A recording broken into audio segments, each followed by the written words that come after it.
Kata wali berasal dari bahasa Arab yang salah satu artinya adalah teman. Wali Allah berarti teman Allah. Dalam tradisi Sufi, seseorang yang dianggap dekat dengan Tuhan mendapat gelar wali dan gelar-gelar lain yang sejenis. Gelar itu bisa didapatkan ketika yang bersangkutan masih hidup, tetapi lebih banyak mereka yang memperolehnya setelah meninggal. Pada diri Sunan Kalijaga, banyak sekali simbol-simbol kebesaran dalam budaya Jawa yang disematkan kepadanya.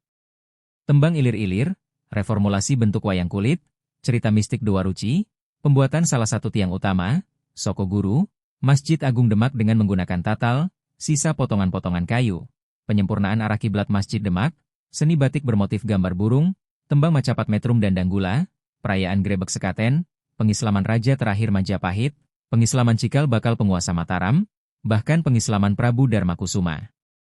Semua ini adalah karya-karya besar dalam kebudayaan Jawa, yang selama ini dinisbahkan kepada Sunan Kalijaga. Sebelum membahas tentang zaman Kualen di Jawa, ada baiknya dipaparkan terlebih dahulu sketsa singkat persebaran awal Islam di wilayah Nusantara.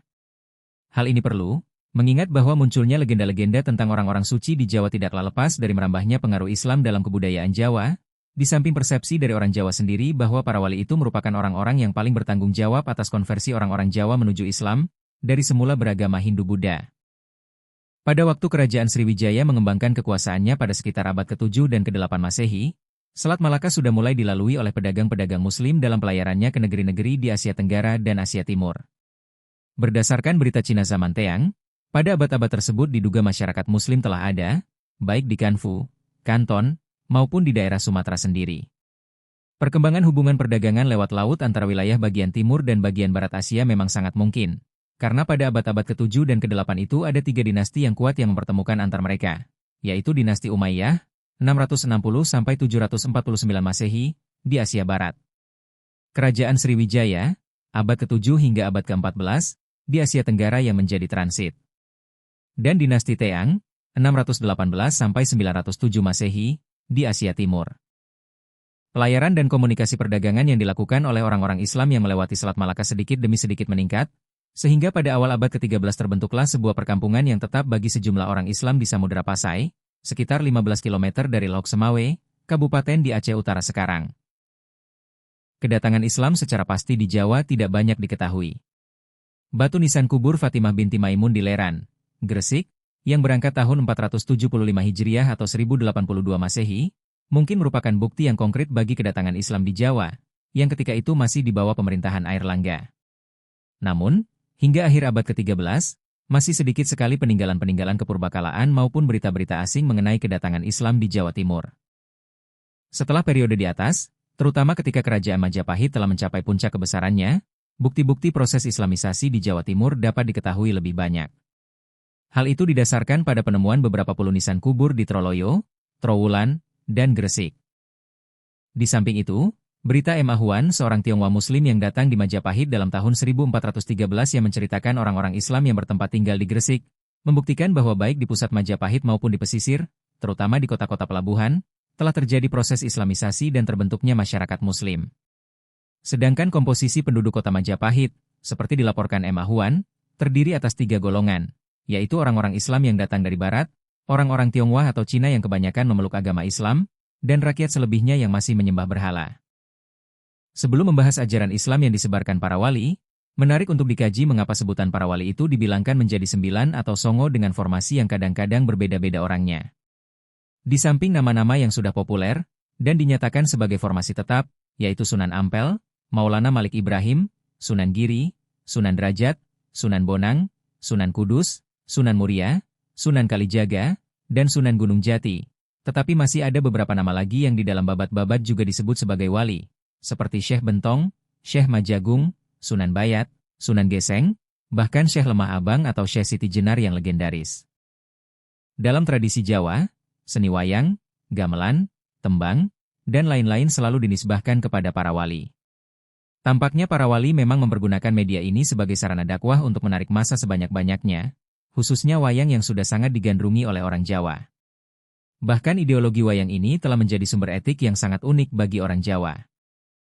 Dalam tradisi Jawa, nama Sunan Kalijaga dipertaruhkan untuk glorifikasi seni wayang ini. Dia dikatakan sebagai pembawa pembaharuan dalam menampilkan wayang di zaman Islam, sekaligus menjadi dalang yang paling tangguh.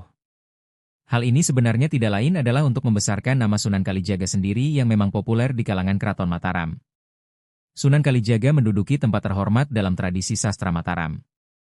Dia satu-satunya wali senior yang digambarkan secara langsung menangani pengislaman rakyat di wilayah pedalaman, di samping muridnya yang juga wali terkenal, yaitu Ki Gede Pandan Arang atau Sunan Bayat atau Tembayat.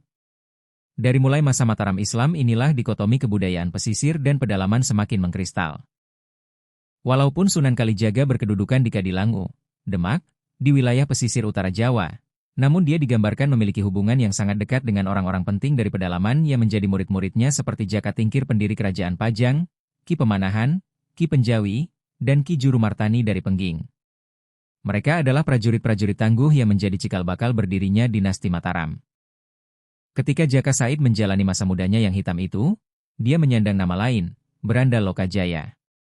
Kadang-kadang cerita keberandalannya diromantisir sedemikian rupa oleh orang Jawa, sehingga Jaka Said itu sebenarnya tidak berdosa dengan perbuatannya. Misalnya, dengan dikisahkan bahwa perbuatan-perbuatan buruk itu sebenarnya dilakukan Jaka Said karena hendak menolong orang-orang miskin. Benar atau tidak? Yang jelas banyak tokoh-tokoh legenda lain di Jawa juga diceritakan berbuat serupa, misalnya Ken Arok, pendiri Kerajaan Singasari. Kisah pertobatan adalah kisah yang paling menarik bagi orang Jawa. Demikian pula kisah konversi Sunan Kalijaga sebagai akibat pertemuannya dengan Sunan Bonang. Ketika itu Sunan Bonang kebetulan sedang lewat di daerah itu Lasem dan sekitarnya. Tiba-tiba terdengar suara orang memanggil memerintahkan berhenti jalan, dan orang itu muncul menodongkan senjata tajam. Sunan Bonang menjawab tenang bahwa besok, kalau ada orang berpakaian biru nila, bersuntingkan bunga kembang sepatu, melalui tempat ini, orang itu sebaiknya Anda begal. Raden Said mendengar sasmita itu dan menurutinya, Sunan Bonang dipersilakan pergi. 3 hari berselang sesudah dari peristiwa penodongan terhadap Sunan Bonang. Kini di tempat yang sama di mana Jaka Said menghadang mangsanya, berlalulah seorang pria berpakaian biru nila, bersumpingkan kembang sepatu merah di atas telinganya. Ketika orang itu diberhentikan, tiba-tiba menjelma menjadi 4 dengan wajah Sunan Bonang. Raden Said sangatlah takut. Dia minta ampun dan berjanji akan meninggalkan segala tindak yang durhaka.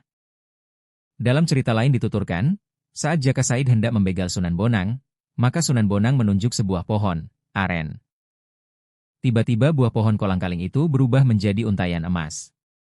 Ketika hendak dipetik Jaka Said, buah itu berubah menjadi buah biasa lagi. Begitu Jaka Said turun dari pohon dan melihat ke atas lagi, buah itu menjadi emas lagi.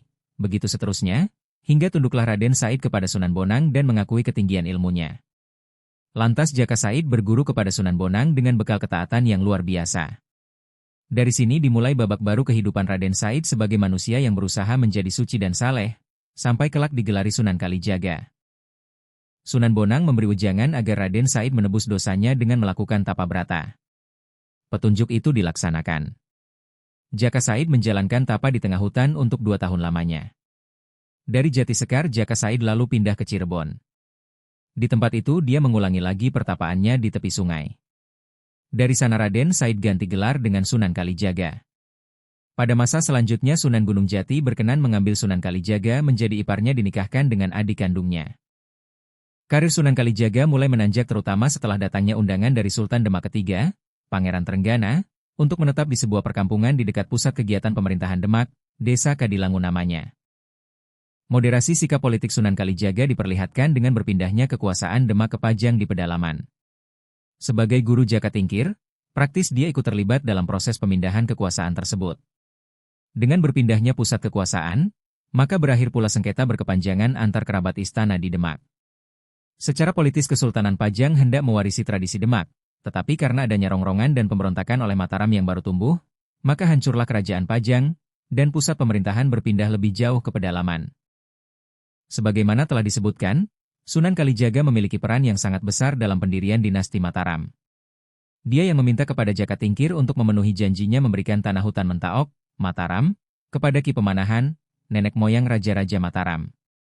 Dengan kejayaan Mataram yang mampu menguasai sebagian besar tanah Jawa, maka ikut populer dan berkibar nama Sunan Kalijaga sebagai penasihat kerohanian rakyat pedalaman. Sebagai manusia berkedudukan wali, Sunan Kalijaga tergambar nyaris tanpa celah di mata orang Jawa. Dia memiliki kebajikan yang sangat disukai oleh tradisi Jawa, yaitu toleransi yang sangat tinggi. Banyaknya kisah-kisah tentang keluarbiasaan Sunan Kalijaga menunjukkan bahwa wali ini begitu sempurna hidupnya, dan mengetahui rahasia hidup yang paling dalam. Pada prinsipnya, dari keseluruhan yang diperjuangkan oleh Sunan Kalijaga tidak lepas dari kalimat syahadat. Sunan Kalijaga berusaha memperkenalkan persaksian orang Islam ini dalam berbagai kesempatan, bahkan kalau perlu dengan cara yang masif, misalnya, dalam pertunjukan wayang. Karena itu bisa dipastikan, bahwa dengan cara pemasalan pengislaman, maka yang dihasilkan adalah orang-orang Islam yang hanya memiliki pengetahuan minimal tentang Islam, yakni kalimat syahadat itu sendiri.